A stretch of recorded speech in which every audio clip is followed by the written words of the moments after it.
and his letters grew colder by Daphne du Maurier. Dear Mrs. B, forgive me writing to you like this without the slightest introduction. The fact is, I know your brother out in China.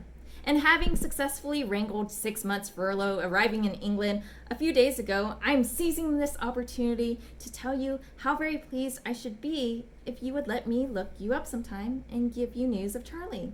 He's extremely fit and sends you many messages, of course. Please excuse me for blundering in upon you in this abrupt manner. I am yours sincerely, XYZ. June the 4th. Dear Mrs. B, I shall be delighted to come to your cocktail party on Friday. It is very charming of you to ask me. Yours sincerely, XYZ. June the 7th. Dear Mrs. B, I cannot let the day pass without telling you how much I enjoyed your party yesterday and the very great pleasure I had in meeting you. I must have appeared horribly gauche and awkward, for I'm afraid 3 years in China have played the deuce with my manners and my conversation. You were so sweet and kind to me, and I am certain I babbled a great deal of incoherent nonsense. It is a little bewildering to find oneself back in civilization, and in the company of a woman of your beauty and intelligence. Now I've said too much. Do you really mean that I may come to see you again soon? Yours sincerely, XYZ. June the 10th. Dear Mrs. B, I shall certainly accept your invitation to dine this evening. Will you excuse my poor bridge? Yours, XYZ. June the 12th. Dear Mrs. B, I have taken at your word and have secured a couple seats at that review you wanted to see. You won't break your promise about coming, will you? If you care about it, we might go on to supper somewhere else and dance. XYZ. June the 14th. Dear A, do you really mean I may call you A? And did you mean one or two of the things you said last night? Whether you meant them or not, I want to thank you for a marvelous evening. I was so happy. I don't ever believe I apologize for my atrocious dancing. Thank you. X. June the 17th. Dear A, sorry. I know I behaved like a bear on the telephone, but I was so wretchedly disappointed that you couldn't manage to come out after all. Will you ever forgive me? Of course, I understand. May I come around sometime tomorrow? X. June the 19th. I'm glad you put me off that evening, because if you hadn't rung me up to tell me so, and if I hadn't been so rude over the telephone, then I should never have come round to see you this afternoon. Why were you so wonderful to me? Perhaps you were merely taking pity on a poor, dull dog arrived from the ends of the earth. I don't think ever in my life I have been able to talk to anyone as I have to you. You have made me feel as though things are really worthwhile. That there is more to look forward to than in life than a dreary plantation surrounded by coolies. Did you know? I'll make a confession to you. Out in China, I used to go to Charlie's place merely to look at the photograph of you that he had hanging over his desk. In a way, I believe I idolized it. I could not believe that there really existed anyone so lovely. And then, when I came over here and knew I was going to meet you for the very first time, I felt as nervous and shy as any schoolboy. When I saw you, well, I could go on for pages and pages just describing how you looked and what I felt. But what's the use? You would probably throw it unread in the waste paper basket, and who would blame you? You must be sick and tired of all the men who tell you that you are beautiful. Can we be friends, though? Real friends? X. June the 22nd. My dear, I explained myself badly on the telephone this morning. I called round at once after you rang off, but your maid told me you had already gone out. You did not understand what I meant about this evening. It's only that it's so marvelous talking to you that I feel as though the hours were somehow wasted by going to a theater. Yes, I agree. I'm idiotic and unreasonable. Somehow, I had imagined us dining somewhere quietly in Soho, and then perhaps going back to your house. But of course, I will do anything you want. Incidentally, I forgot to tell you that I'm moving from this hotel. The service is bad, and there seems to be no privacy. I'm thinking of taking a furnished apartment. But we'll talk about that this evening. You aren't angry with me, are you? X. June the 23rd. A. What am I to say? What can you think of me? I am so desperately ashamed of myself. No, there is no excuse, of course. I must have been mad. I never went back to my hotel after I left you. I've been walking about all night, miserable and out of my mind. It is impossible for you to imagine my agony of reproach. I don't know if for one moment you can understand what it means for someone who has spent 3 lonely, uncivilized years living like a savage among other savages to find himself all at once treated as a human being by a lovely and adorable woman like yourself. It proved too much for me, too intoxicating. Yes, I lost my head. I behaved as I should never dream possible that I could behave. Can't you see how difficult you made it for me? No, how should you?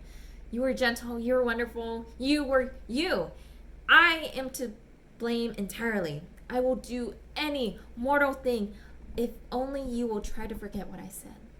I swear to you solemnly by all I hold most dear that I will never make love to you again. Never. Never? We will start once more at the beginning. My dear, I want to be your friend, somebody you can trust, someone with whom you can relax. Words? How can I explain? A. Is there a chance of my being forgiven?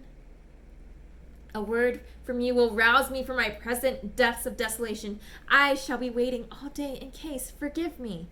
X. June the 25th. When I heard your voice on the telephone, I trembled so that I could hardly answer. Absurd, isn't it? But none of that matters now. The only thing that matters is that you have forgiven me and we are friends again. It's all right, isn't it? We are friends, aren't we? Yes, let's drive into the country tomorrow to some little place miles from anywhere and talk. I have so much to tell you. Bless you. X. June the 27th. A. Here are some flowers for you in memory of yesterday. I wonder if you have the remotest idea of what that day meant to me. You said you loved it too, did you? I can't forget that little inn by the side of the water, how we sat there dreaming. I'm so glad the country appeals to you as it does to me. You know, we think alike in most things. In some ways, my dear, your brain is most extraordinarily like that of a man. You see straight, you don't muddle your ideas, and you have such a sense of values. And then on the other hand, you are perhaps the most feminine person imaginable. I have taken the apartment I told you about. The sitting room only wants one thing now. Your photograph? Yes, I'll call for you this evening at 10 and we'll go someplace and dance. It will be perfect, of course. Wear your green dress, will you? I saw some beads exactly that color. May I bring them for you? X. July the 1st.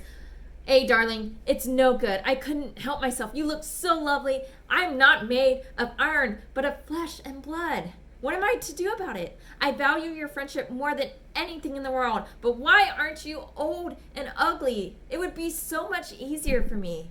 You like me a little bit, don't you? Or don't you? I don't know what I'm writing. When am I going to see you? See you? X. July the 5th. My darling, you made me so absurdly happy last night. I can't believe they are true. The things you said. You told me you like orchids. Here are all the orchids I could find. I'll rob every hothouse in England if you want me to. I'll do anything you want, give you anything you want, if only you'll let me see you every day. I won't ask for much in return. Just be allowed to sit at your feet and worship. Nothing more than that. You're lovely, lovely, lovely. X. July the 7th. I can't exist like this. I tell you, it's impossible. You're driving me insane. You let me see you, and then you expect me to stand like a dummy without senses? I've been at the telephone all day and have had no answer from you. Where were you? And whom were you with? Oh, yes, laugh at me. I don't care. Of course, I agree. I have no right to ask you questions. When you laugh like that, I want to strangle you. Then I want to love you. I must see you. X. July the 8th. 3 a.m. Beloved, it's absurd to write to you, isn't it, after this evening? The room is full of you still. I can't think of anything else. I know now that I've been waiting all my life for this. Sleep well. God bless you. Take care of yourself. Do you love me? X. July the 9th. Sweet. Of course it's all right. Expecting you this afternoon between 5 and 6. X. July the 10th. My darling, no. Come tomorrow. You must. You must. I can't wait for you until Saturday. Not after yesterday. Couldn't we possibly lunch somewhere first and then come back here afterwards? Please. I love you so much. X. July the 15th. Beloved, your maid answered the telephone this morning when you were out, so I disguised my voice and gave another name. Couldn't we go out of the country? You remember that little place we went to in June by the water? Then, after luncheon, we could stroll into those woods. They look very lonely and deserted. Say yes, will you? Your X. July the 19th. What about 4 o'clock? X. July the 20th. My dearest, I think we had better go to the other place. It's quieter. Besides, there are 2 entrances.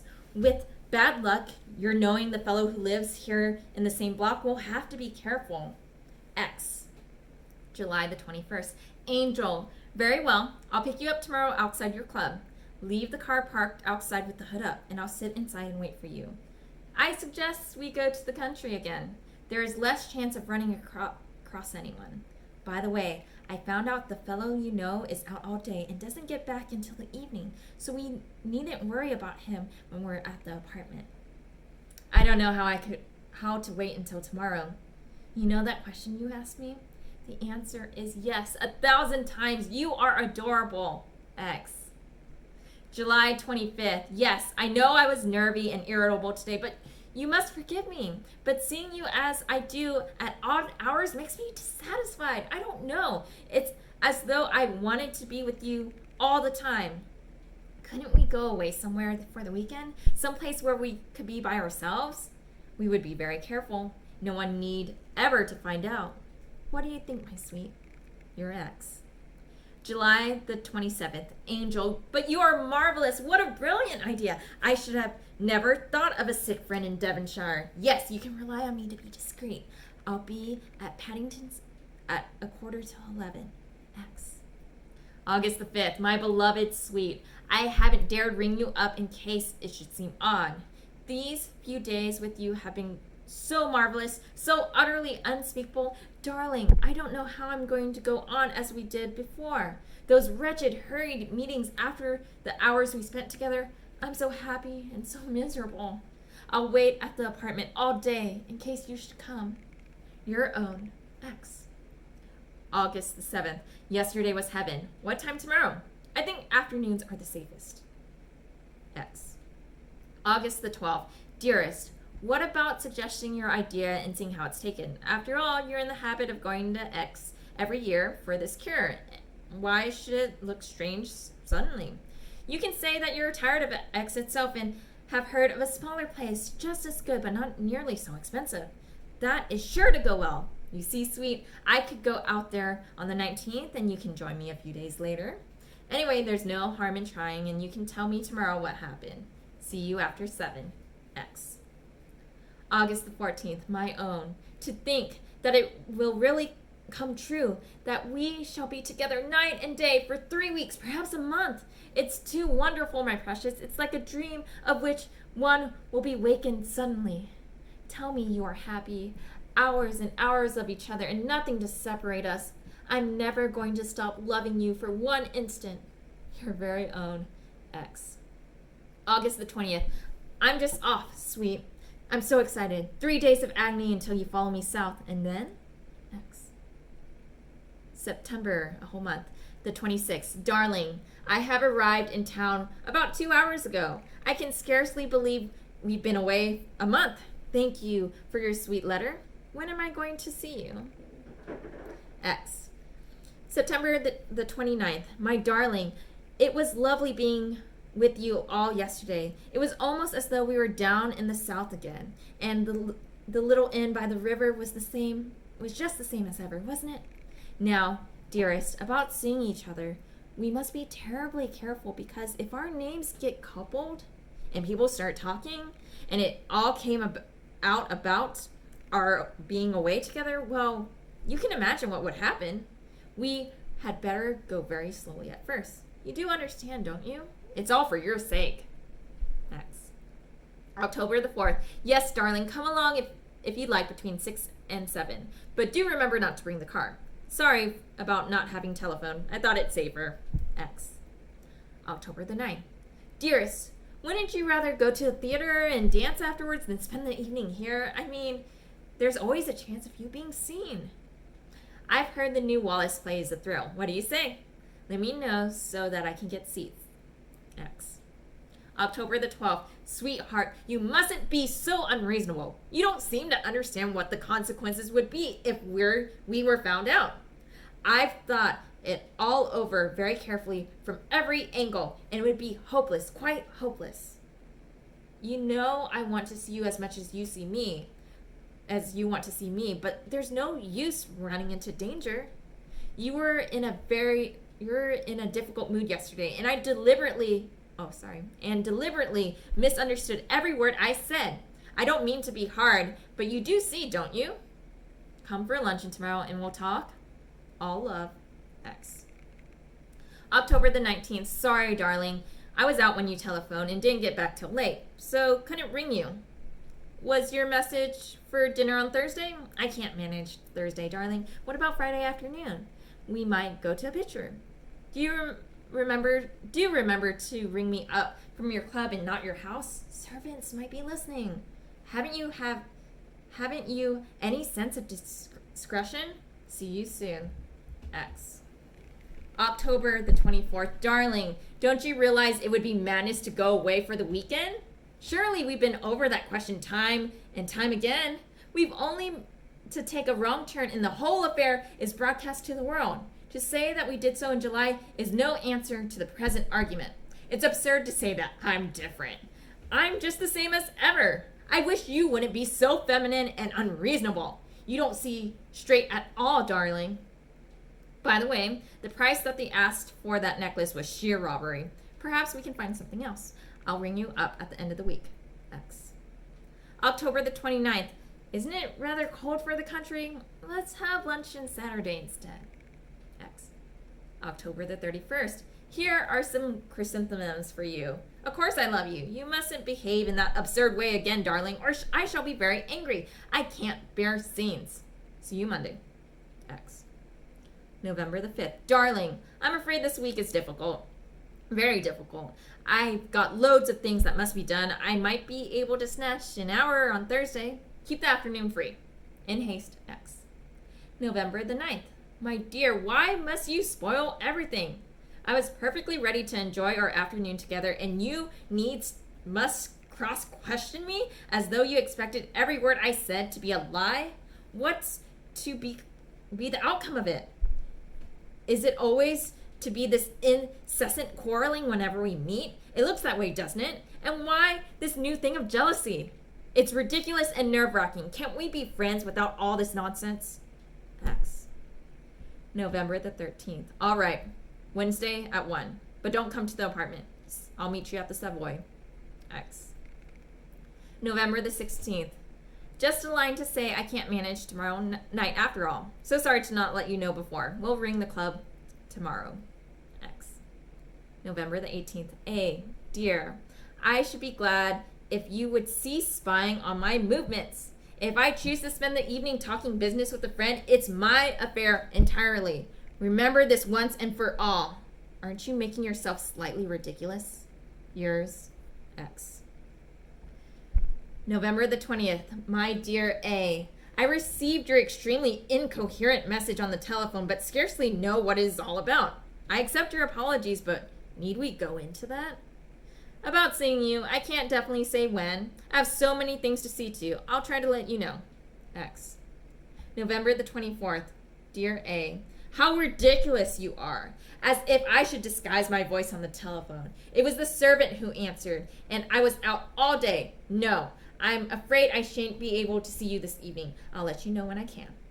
X. November the 27th. Dear A. Why not be frank with yourself and admit that it isn't because you have messages to send to Charles that you want to see me? I know only too well that it will mean another scene of reproach, more tears, more nerves. I've had enough. Can't you realize that it's finished? I shan't be able to breathe until I get out of this over-civilized, over-sexed country back to the peace and security of my plantation. Now you know the truth. Goodbye. X.